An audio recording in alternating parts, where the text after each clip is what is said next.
Hi everyone, I'm really happy to be here, happy to chat with you about this topic.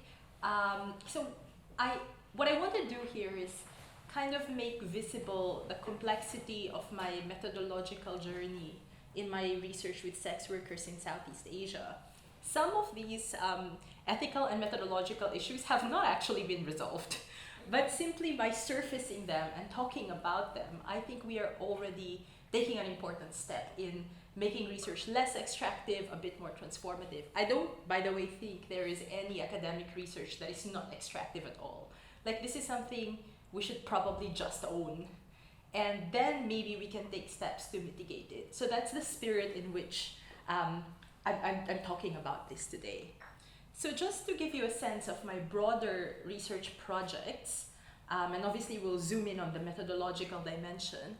Initially, I was looking only at the Philippines, and I was looking at how sex work is represented in anti-trafficking discourses, and trying to compare those official representations with sex workers' own reflections of their work. In general, sex work tends to be conflated with trafficking, and all sex workers are seen as trafficking victims, especially in the context of the Philippines. So trafficking here refers to the recruitment, transportation, harbor, or receipt of persons through force, fraud, deception, or abuse of vulnerability with the aim of exploitation. And I was also wondering how sex workers are affected by anti-trafficking interventions, such as raids, rescue operations, and rehabilitation. So were their lives made better by this, or might it have just increased their precarity? Now I've expanded my work to cover Singapore and Thailand as well, but I've shifted the focus, and I'm looking at sex work activisms, and I'm asking how sex workers engage in political claims making and mutual aid, especially in political environments where there is no robust welfare state or strong public resonance for sexual rights. So those are the broader research directions. What were my methodological starting points? So my most important starting point was that this research is a response to epistemic injustice. And very briefly, epistemic injustice is a form of injustice done to people based on their capacity as knowers.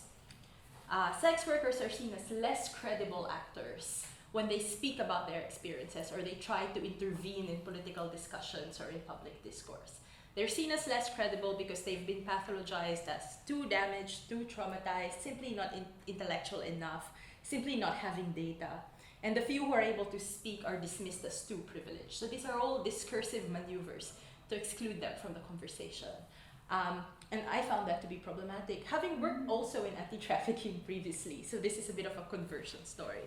And so there are multiple overlapping regulatory systems which construct sex workers sometimes as criminals, sometimes as victims to be rescued, or sometimes as resources to be exploited, where governments actually tacitly condone the existence of sex work because it's profitable, but at the same time also criminalize it officially. And so sex workers don't know what to expect. Am I being arrested? Am I being rescued? Are they just about to extort money or sex from me again, right? And within all these regulatory systems, sex workers were and are systematically excluded from these conversations in academic and policy spaces, and even in social movements, actually, sometimes even in feminist movements. And so this research was a response to that, and I wanted to foreground sex worker voices. And so the method itself, I thought, was already an intervention because it's an assertion of sex workers as political actors. Not just people we talk about in the context of interventions in public health or crime and policing, but as themselves political agents and authorities. And of course, I had to confront my own social situatedness here. I was doing this research as a PhD student in Cambridge, although I am originally from the Philippines, and now from LSE. The fact that I'm not a sex worker and will never be able to fully understand the safety risks or the stigma, the feeling of being subjected to stigma that sex workers have to deal with. And the sex workers I worked with did ask these questions. They were like, how do you imagine yourself being able to capture, and in some cases even speak for us, in light of your being a civilian, which is the term they used. And there are very clear benefits to me of this research. The professional benefits are quite clear, but no clear benefits to my research participants. So these are things I had to think about at the beginning of the journey.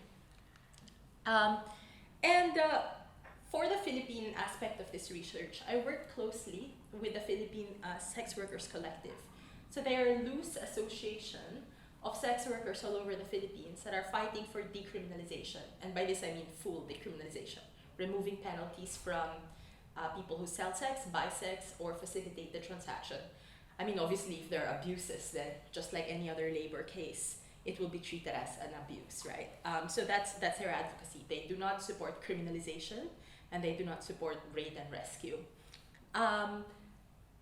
Because sex work is criminalized in the Philippines, so they are an unregistered organization, and the members are anonymous. So they have social media posts, but they never show their faces in public because of the risk of arrest or being outed to their families. And so when I reached out to them about this research, these were some of their initial reactions. So I'm translating, but I'm trying to, keep the elegance and rhetorical flair of their initial statements. It was not pleasant. They were incredibly suspicious. Some of them were actually quite hostile. So we don't trust NGOs or academics.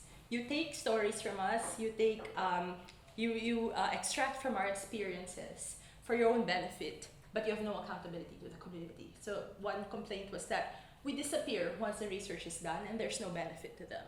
The other concern they had after being burned with some researchers before is you distort a reality to fit preconceived notions about sex work. So there is a hesitation to speak honestly about their experiences for fear that it will be weaponized in favor of policies that would further criminalize them.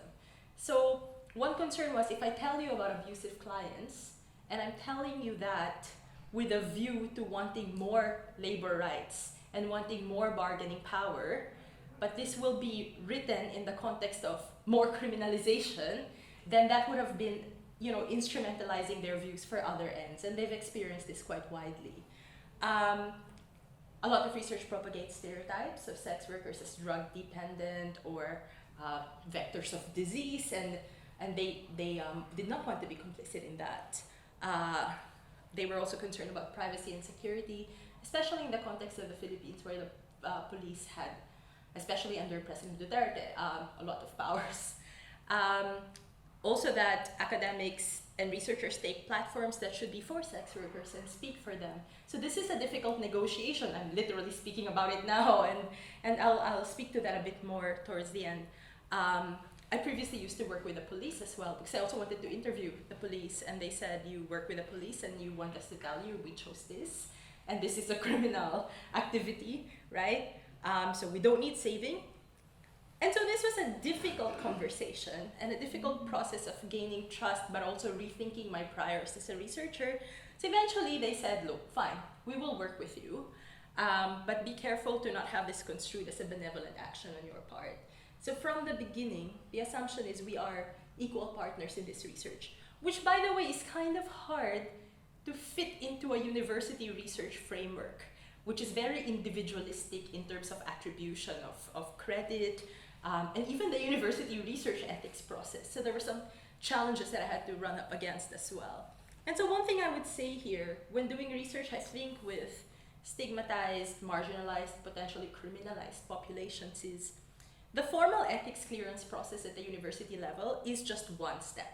The most important clearance process is actually from the research partners. And I kind of thought of it that way. The real people I was trying to get clearance from is the community, not really the university. Okay. So what were some methodological issues that I ran into? So a big challenge here was how to simultaneously honor the fact that sex workers are authorities, which was the premise of this research, right? So treat them as knowledge partners, as partners in knowledge production, but also maintaining a critical distance, which is required of academic work. And so the first thing was to work with a collective, Philippine Sex Workers Collective, to shape the research questions and methods. And this matters because in some ways, they were curious about why I wanted to do this research and how they'd benefit from it. So it had to reflect things that they cared about, that they were interested in, their preoccupations, right? And even including guide questions for research participants. And what was interesting here was they had some really strong thoughts about, questions like, did you ever dream of becoming a sex worker when you grow old? And they were like, would you ask that of your cleaner? Why are you asking it of a sex worker?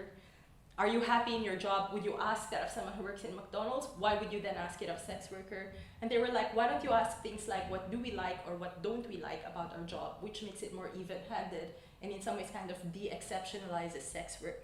So this was really valuable advice. There were many points in this process in which I got told, but that was actually really useful for the research. And there were also collaborative decisions with them around participant recruitment. So one important thing about recruiting participants, I think, for minoritized communities is not reproducing the hierarchies in that community. So if I had done the recruitment on my own, I would have been left with the more privileged sex workers, right? Because there is also a social hierarchy within sex work. The ones who were more visible, the ones who already had a public platform, because they'd be the only ones I'd be able to reach. And so the collective was very keen on me talking more to street workers and establishment-based workers, so those who worked in bars, brothels, and massage parlors. Because they said if you really want to understand vulnerability, you talk to the less elite sectors of the population, which is fine. I mean, this was their preoccupation, right? And so they said you need to offer some compensation to your interview participants for their intellectual labor and for their time. So I looked for funding for that specifically. And that then allowed me to invite a wider range of people who might otherwise not have been able to come and speak to me. We also talked about safety and privacy issues and ensuring diversity within the sample. So I made sure that childcare was provided for, or that I provided allowances for people to come and bring their children to these sessions if that was a restraint. And so there were also difficult but productive conversations with the collective leadership about what the research is for and how to navigate differences in interpreting data. So what if we disagreed in how we interpreted the data, which could happen? To which I said, look, I have to have final say, because ultimately this is an academic project. To which they said, okay, but you need to give considerable weight to what the sex workers are telling you. And if you are disagreeing with their interpretation, you need to make that clear. You need to make it clear that it is you disagreeing with it or reading it as something else. And so I try to make these distinctions quite clear in my work. And we also agreed that, you know, the report after the end of everything model isn't going to work, and it had to be, the research had to be consultative throughout different stages. So including transcription and translation, the selection of direct quotes and images to use, and the major claims I made. So I did a validation workshop and invited all the participants, and not everyone could make it to that, but as many of them, and said, here are the main claims I'm making, so here are the main quotes that I'm going to use. You have an opportunity to revise or retract or add to it, and obviously also talk about political sensitivities and safety in these conversations. So there were several of those chats with them. And of course, to acknowledge intellectual debts to the collective and other sex workers by foregrounding their insights and reflections. So it's quite quote-driven. Some chapters of my work rely quite heavily on quotes, but also this, to me, made me realize that citation is a really political practice. Who you choose to cite, where you choose to cite them, how you position them in the writing really, really matters. And another thing I've realized after reflecting on the whole thing is that some research is actually harmful. So for example, research on the safety practices of sex workers. They talk about those quite candidly the moment like they realized they could trust me, but I would never publish that because that's quite risky. In the hands of cops or someone who'd like to take advantage of them, that's dangerous information. So even if it's ethnographically rich and might have landed a nice publication, never mind, right? It's not worth it. Another difficult decision I had to make was, so this research was happening at the height of the Philippine drug war under President Duterte, who basically gave the police the license to just extrajudicially murder people suspected of having drugs on them or selling drugs. And there is this link between sex work and drugs, right?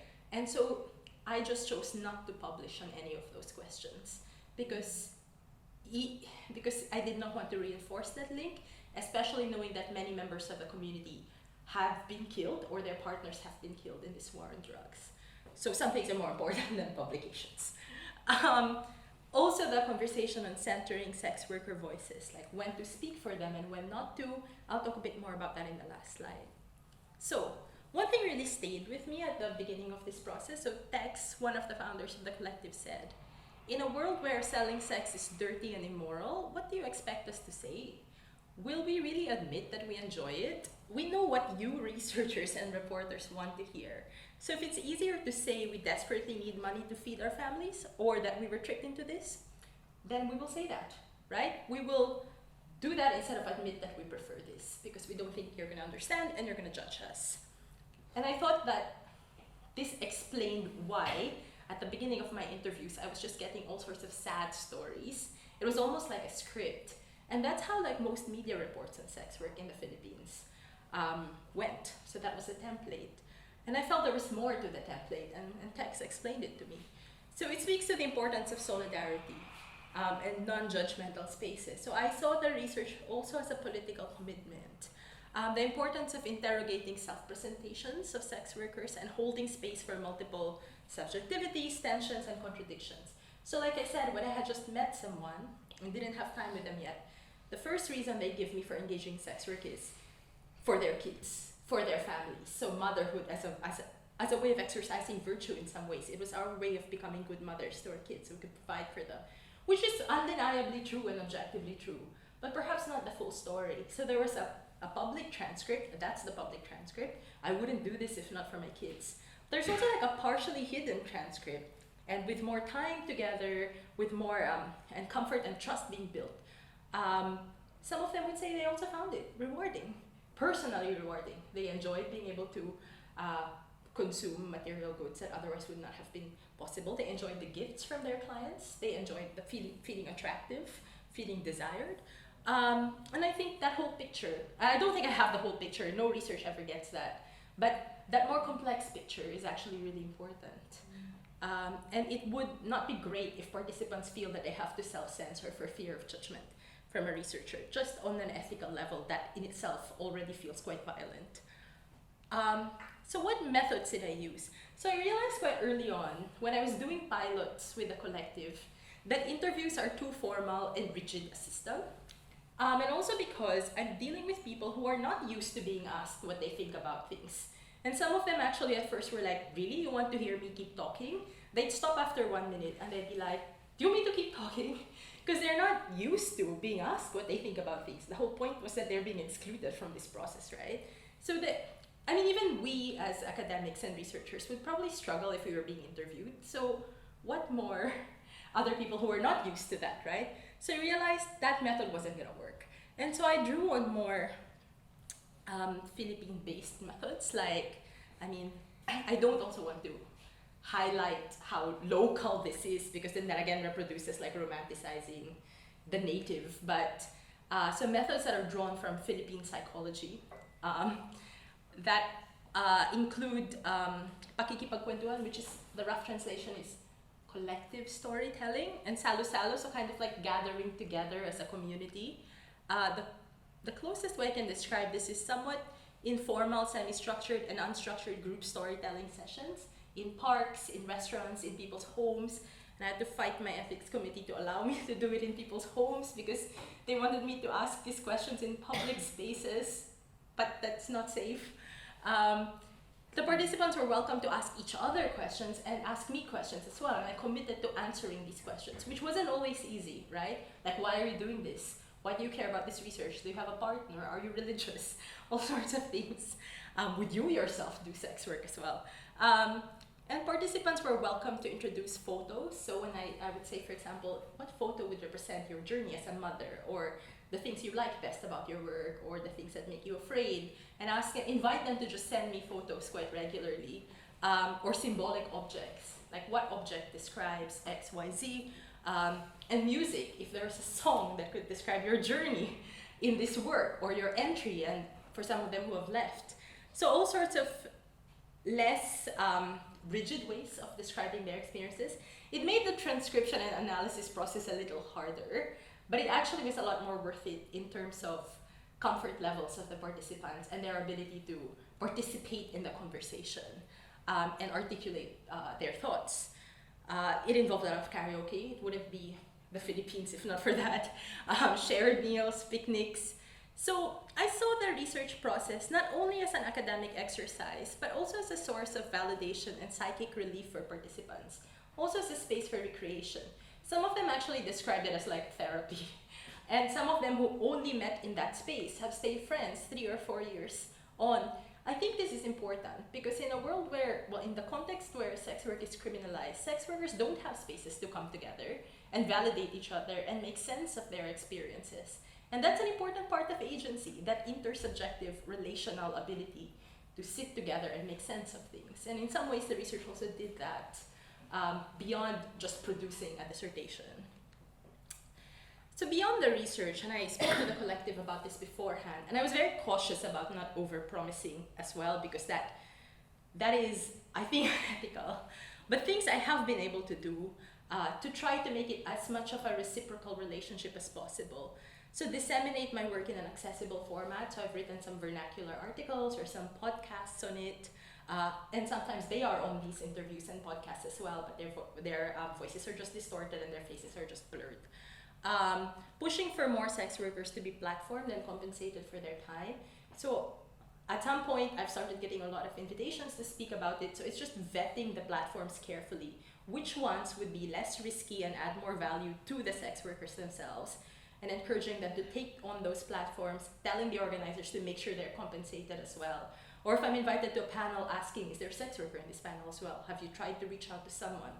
There will obviously be platforms that are not accessible really to the people I work with, like this one. And in that case, being consultative about what I can say, what I can show, engaging in public policy advocacy when needed, but always keeping in mind that if a sex worker can have access to that platform, if it's safe enough for them to have access to it, I'd rather that they were the ones having it.